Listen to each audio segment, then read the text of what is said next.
বিসমিল্লাহির রহমানির রহিম। আজকে আমরা কথা বলবো আইএলস এক্সাম রিভিউ নিয়ে। আজকের এই লেসনে কথা হবে 30 নভেম্বর আইএলস এক্সামের কোশ্চেন প্যাটার্ন নিয়ে। রিডিং প্যাসেজগুলো কোথা থেকে এসেছিল, রাইটিং টাস্ক 1 এবং 2 এর টপিক কী বা কী ছিল সেটা নিয়েও আমরা কথা বলবো। এছাড়াও গত কয়েক মাসের আইএলস এক্সামের উপর বেস করে আমরা 5 ডিসেম্বর আইএলস এক্সাম নিয়ে একটা প্রেডিকশন বা সাজেশন দেওয়ার চেষ্টা করব। আপনারা আমার চ্যানেলে নতুন এসেছেন অথবা এখনও সাবস্ক্রাইব করেননি, পরবর্তী আপডেট পেতে দ্রুত সাবস্ক্রাইব করে নিন। So before going to main discussion, ছোট্ট একটা অ্যানাউন্সমেন্ট আছে। আপনি যদি আমার কাছে অনলাইনে 1-to-1 স্পিকিং মক টেস্ট দিতে চান, সেক্ষেত্রে নিচের হোয়াটসঅ্যাপ নাম্বারে যোগাযোগ করতে পারেন। মক টেস্টের সাথে সাথে আপনাকে আপনার স্কোর এবং ফিডব্যাকটা দিয়ে দেওয়া হবে। সো কী কী ভুল আছে সেগুলো ধরিয়ে দেওয়া হবে এবং কীভাবে ইমপ্রুভ করবেন সেটাও আপনাকে সাজেস্ট করা হবে। এছাড়াও স্পিকিং মকের সাথে স্পিকিং পার্ট 1, 2, 3 এর জন্য সাজেশন পাবেন এবং রিসেন্ট যে টপিকগুলো আছে কিউ কার্ড এবং পার্ট 1-এর সেগুলো আপনি রিয়েল টাইম আপডেটটা পেয়ে যাবেন। সো সেখান থেকে কমন পাওয়ার পসিবিলিটি অনেক হাই থাকবে। এছাড়াও রাইটিং টাস্ক 1 এবং 2-এ 2023 থেকে বর্তমান পর্যন্ত রিসেন্ট কোশ্চিন এবং সেটা আনসার সহ পিডিএফ পেয়ে যাবেন। সো মক টেস্ট দিতে চাইলে, স্পিকিং মক টেস্ট দিতে চাইলে নিচের হোয়াটসঅ্যাপ নাম্বারে যোগাযোগ করতে পারেন। সো আমরা প্রথমে লিসেনিংটা দেখব। লিসেনিং ওভারঅল 30 তারিখের লিসেনিংটা ইজি ছিল। এখানে গ্যাপ ফিল ছিল পার্ট 1-এ 1 থেকে 10 নম্বর কোশ্চেন এবং খুবই স্মুথ এবং ইজি ছিল। সো এর আনসারটা আপনারা আমি কমেন্টে দিয়ে দিব, সেখান থেকে আপনারা চেক করে নিতে পারেন। পার্ট 2 এখানে এমসিকিউ ছিল 11 থেকে 14, ছোটো ছোটো এমসিকিউ ছিল এবং ইজি ছিল। দেন ম্যাপ 15 থেকে 20 নাম্বার কোশ্চেন ছিল, যেই ম্যাপটা আমি যতটুকু শুনেছি মানে খুবই ইজি ছিল এবং কেউ যদি মনোযোগ হারায় ফেলে এরপরও নাকি আনসার করার মতো অবস্থায় ছিল, মানে খুব ইজি ছিল। যদিও অনেকে বলেছে যে ম্যাপের স্পিড একটু বেশি থাকে। সো ম্যাপে সাধারণত স্পিড একটু 5-10% একটু বেশি থাকে, এটা স্বাভাবিক, অস্বাভাবিক কোনো কিছু না। পার্ট 3 এমসিকিউ ছিল 21 থেকে 26। এই এমসিকিউটা লং ছিল না, এমসিকিউটা মোটামুটি শর্টই ছিল বলা যায়, খুব বেশি লং ছিল না। দেন গ্যাপ ফিলিং 2 ওয়ার্ডসে ছিল। পার্ট 3-তেই এখানে 4টা গ্যাপ ফিল ছিল। দেন পার্ট 4-এ গ্যাপ ফিলিং ছিল 1 ওয়ার্ডে। সো ওভারঅল আমরা যদি দেখি যে এখানে গ্যাপ ফিল কিন্তু বেশি ছিল এবং 2 ওয়ার্ডসের গ্যাপ ফিল, 2 ওয়ার্ডস 3 ওয়ার্ডসের গ্যাপ ফিল ইদানিং কিন্তু প্রত্যেকটা এক্সামে আসতেছে। সো আপনারা যারা নেক্সট এক্সাম দেবেন 2 ওয়ার্ডস 3 ওয়ার্ডসের গ্যাপ ফিলিং প্র্যাকটিস করে অবশ্যই যেতেই হবে আপনাকে। সো ওভারঅল 30 তারিখের লিসেনিং ইজি আমি বলবো, এখানে মডারেট বলার কোনো সুযোগ নেই।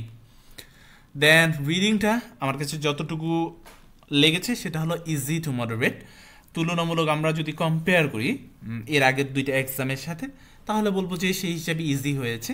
এখানে ট্রু ফলস নট গিভেন 7টা ছিল এবং গ্যাপ ফিলিং 6টা ছিল। এবং সবাই যেটা বলেছে যে প্যাসেজ 1 খুবই ইজি ছিল, এটা নিয়ে কারো কোনো কমপ্লেইন নাই এবং স্মুথলি সবাই সলভ করতে পেরেছে। সো এখানে 12 থেকে 13টা আনসার করা তো সহজই ছিল, আসলে কঠিন ছিল না খুব একটা। সো এক্ষেত্রে যে দেখা যাচ্ছে যে 12টা বা 13টা আনসার করবে তার জন্য আসলে 6 to 6.5 পাওয়া খুব একটা ডিফিকাল্ট না। Then passage 2 information matching, name matching এবং ফিল ইন দ্য গ্যাপ ছিল, যেটা আমরা সামারি আকারে বলি। সো সামারি ছিল। সো ওভারঅল প্যাসেজ 2 প্যাসেজ 1-এর তুলনায় কিছুটা আমি বলবো যে কিছুটা মডারেট, খুব বেশি না। যারা ইনফরমেশন ম্যাচিং সলভ করতে পারে তাদের কাছে অতটা কঠিন মনে হওয়ার কথা না এটা। দেন প্যাসেজ 3 এমসিকিউর সাথে summary with box and yes তো নট গিভেন, একবারে টিপিক্যাল 19 লেভেলের একটা কোশ্চিন প্যাটার্ন এসছে। সো আমি বলবো যে ইজি টু মডারেট লেভেলের একটা কোশ্চিন হয়েছে এবং এটাতে আসলে 6.57 তোলা খুব বেশি আসলে ডিফিকাল্ট হওয়ার কথা না। এবং আমি যতটুকু রিভিউ পেয়েছি আসলে খুব বেশি একটা ডিফিকাল্ট ছিল না, মোটামুটি স্ট্যান্ডার্ড আমরা বলতে পারি। রাইটিং টাস্ক 1 খুবই ইজি একটা বার গ্রাফ ছিল, এই বার গ্রাফটা যেটা আপনারা দেখতে পাচ্ছেন এই বার গ্রাফটা ছিল। দেন রাইটিং টাস্ক 2 নিয়ে যদি কথা বলি, writing task 2 discuss both view and give you opinion ছিল। Some people or something newspapers are the best method for reading the news while other media is better. So এটা খুবই একটা সহজ আর কি টাস্ক 2 ছিল, এটা নিয়ে আসলে আইডিয়া জেনারেট করতে কোনো প্রবলেম হওয়ার কথা না। দেন আমরা কথা বলবো 5 ডিসেম্বরের প্রেডিকশন বা সাজেশন নিয়ে। সো এটা যে প্রেডিকশন বা সাজেশন করা হয় এটা আসলে আগের যে এক্সামগুলো আছে সেইগুলোর উপর বেস করে একটা অ্যাজাম্পশন বা অ্যানালাইসিস আপনারা বলতে পারেন। সো এটা ফলো করতে পারেন তবে অন্ধভাবে ফলো না করার জন্য আমি আপনাদেরকে প্রেসক্রাইব করব, এটা সাজেশন হিসেবে নিতে পারেন জাস্ট, যে এই ধরনের কোশ্চেন প্যাটার্ন হতে পারে এবং বেশিরভাগই আপনারা সেটার সাথে ম্যাচ হবে আর কি। সো এক্ষেত্রে লিসেনিংটা আমার কাছে যেটা মনে হয় যে লিসেনিং নেক্সট এক্সামেও আসলে কঠিন হবে না, নেক্সট এক্সামে আপনারা ইজি পাবেন।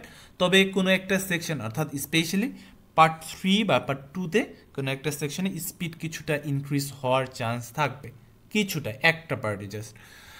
এক্ষেত্রে পার্ট 1-এ আপনারা 1 ওয়ার্ড এবং 2 ওয়ার্ডস 3 ওয়ার্ডস সবগুলোরই প্রিপারেশন নেবেন। এজন্য আপনাদেরকে আমি অলওয়েজ সাজেস্ট করি যে প্র্যাকটিস প্লাস একটা হলেও সলভ করবেন, একটা বই হলেও সলভ করবেন, যেটা আপনাকে 2 ওয়ার্ডস বা 3 ওয়ার্ডসে ইউজ টু করতে সহায়তা করবে। দেন পার্ট 2 এমসিকিউর সাথে আপনারা ম্যাপ এসছে, আবারও ম্যাপটা ভালোভাবে দেখবেন, তবে এমসিকিউর সাথে ম্যাচিং আসার চান্স খুবই বেশি থাকবে নেক্সট এক্সামে। অ্যান্ড পার্ট 3-তে এমসিকিউর সাথে বক্স ম্যাচিং। পার্ট 4-এ 1 ওয়ার্ড অনলি। সো এই হিসেবে আপনারা প্র্যাকটিস করতে পারেন। এক্ষেত্রে লেটেস্ট ক্যামব্রিজ 17, 18, 19 এবং যেটা আপনাদেরকে বললাম প্র্যাকটিস প্লাস, যে কোনো আপনার লাইব্রেরিতে গেলে প্র্যাকটিস প্লাস পেয়ে যাবেন। এটা ব্রিটিশ কাউন্সিলের একটা বই, খুবই ভালো লিসেনিংয়ে প্র্যাকটিস করার জন্য খুবই ভালো বই। যদিও প্র্যাকটিস প্লাস প্র্যাকটিস করতে গিয়ে দেখবেন যে অনেক কম হচ্ছে, সেটা নিয়ে টেনশন না করে প্র্যাকটিস করে যাবেন। আর লিসেনিং, বক্স ম্যাচিং, এমসিকিউ বা ম্যাপ নিয়ে যদি কোনো প্রবলেম থাকে আপনি আমার প্লে লিস্টে যেতে পারেন, সেখানে প্রচুর ভিডিও আছে এবং আপনাদের জন্য লিসেনিংয়ের আমি মনে করি যে বেস্ট কিছু ভিডিও আছে, সেগুলো খুবই হেল্পফুল হবে আপনাদের জন্য। দেন রিডিং নিয়ে যদি কথা বলি, রিডিং ওভারঅল মডারেট হওয়ার চান্স বেশি, অর্থাৎ 30 তারিখের তুলনায় কিছুটা হার্ড হবে, তবে পুরোপুরি হার্ড বা এমন কিছু হবে না। সো মডারেট লেভেলের একটা রিডিং আপনারা পেয়ে যাবেন। সো এক্ষেত্রে ট্রু ফলস নট গিভেন এবং গ্যাপ ফিলিংয়ে আপনারা আশা করা যায় ইনশাল্লাহ পেয়ে যাবেন। অন্য কোনো অতিরিক্ত কোনো কিছু থাকার চান্স খুবই কম। তবে আপনাদেরকে প্র্যাকটিস আসলে করে যাওয়া উচিত, যে পার্ট 1-এও এমসিকিউ বা নেম ম্যাচিংয়ের প্র্যাকটিসটা করে যাওয়া ভালো। সো 30 তারিখের প্রেডিকশনের যে ভিডিওটা আছে এর নিচে আপনারা কমেন্ট সেকশনে একটা প্যাসেজের লিঙ্ক পাবেন, সেই প্যাসেজটা একটু সলভ করার ট্রাই করবেন বাসে। দেন প্যাসেজ 2 প্রধানত স্টেটমেন্ট ম্যাচিং, এটাই দেখবেন। লিস্ট অফ হেডিংটা দেখে রাখা ভালো, লিস্ট অফ হেডিং অনেক সময় প্যাসেজ 3-তে আপনারা পেয়ে যাবেন। সো লিস্ট অফ হেডিং এবং স্টেটমেন্ট ম্যাচিং দুটোই ভালোভাবে দেখবেন, তবে স্টেটমেন্ট ম্যাচিংকে আমি প্যাসেজ 2-র জন্য প্রিফার করতেছি, এটা আসার চান্স বেশি থাকবে। সামারির সাথে অবশ্যই ডাবল এমসিকিউ প্র্যাকটিসটা করবেন। নেম ম্যাচিং আসার চান্স মানে কম এবার, মানে অর্থাৎ 5 তারিখে একটু কম। দেন প্যাসেজ 3-তে এমসিকিউর সাথে yes no not given, summary দেখবেন এবং ম্যাচিং টাইপ অফ কোশ্চিন, এটা লিস্ট অফ হেডিং হতে পারে অথবা নেম ম্যাচিং। সো এই টাইপের একটা কোনো কিছু থাকার চান্স থাকবে। সো এক্ষেত্রে ক্যামব্রিজ বুক 8, 9, 18, 19 এবং অফিসিয়াল গাইড আমি প্র্যাকটিস করার জন্য আপনাদেরকে সাজেস্ট করবো। আর writing task 1 line graph, diagram ভালোভাবে একটু প্র্যাকটিস করবেন। ডায়াগ্রাম দুটো, প্রসেস ডায়াগ্রাম এবং ম্যাপ, সো দুইটাই ভালোভাবে দেখবেন, তবে প্রসেস ডায়াগ্রামটা একটু ভালোভাবে দেখবেন বেশি করে। এর সাথে পাই চার্টটা অবশ্যই দেখবেন, এই তিনটা ভালোভাবে দেখবেন। পাশাপাশি অন্য যে গ্রাফগুলো আছে এগুলো একটু দেখে নেওয়ার ট্রাই করবেন। আর writing task 2 discussion, problem solution এবং অপিনিয়ন, প্রধানত ডিসকাশন এবং অপিনিয়ন এসে দেখবেন, সাথে প্রবলেম সলিউশনটা। আর topic education, children, advertisement, sports, health, job, money, tourism, environment and crime, এই রিলেটেড টপিকগুলো দেখবেন। আশা করা যায় এর মধ্যে থেকে ইনশাল্লাহ থাকবে। আর স্পিকিং নিয়ে যদি কথা বলি, স্পিকিংয়ের জন্য আপনারা মার্কারের শুরু থেকে অর্থাৎ পার্ট 1-এর জন্য 1 থেকে 70 পর্যন্ত প্র্যাকটিস করতে পারেন। এই টপিকগুলো ইম্পর্টেন্ট, তবে এর বাইরে থেকে ইদানিং টপিক আসছে। তবে যদি আপনি আমার কাছে মক দেন, সেক্ষেত্রে পার্ট 1-এর জন্য আপনাকে 40টা টপিক সাজেস্ট করা হবে এবং সেই 40টার মধ্যে থেকে ইনশাল্লাহ কমন চলে আসবে। আর পার্ট 2 নিয়ে যদি কথা বলি, পার্ট 2-তে ইদানিং নিউ টপিক আসতেছে যেগুলো মার্কারের বাইরে, তবে অনেকে মার্কার থেকেও আপনারা কমন পাবেন। তবে মার্কারের বাইরেও বেশিরভাগ টপিক আসতেছে ইদানিং, নিউ টপিক যেগুলো ইন্ট্রোডিউস হয়েছে সেগুলো আসলে মার্কারে বিভিন্ন এডিশনে পেয়ে যাবেন, তবে নতুন এডিশনে সেই টপিকগুলো অনেকগুলোই নেই আসলে। সো সেই টপিকগুলোর আপডেট আমি দেওয়ার ট্রাই করি। সেই আপডেটগুলো আপনারা আমার কমিউনিটি সেকশনে অর্থাৎ ইউটিউবের কমিউনিটি সেকশনে যদি যান, সেখান থেকে আসলে সেই টপিকগুলোর আপডেট আপনারা পেয়ে যাবেন।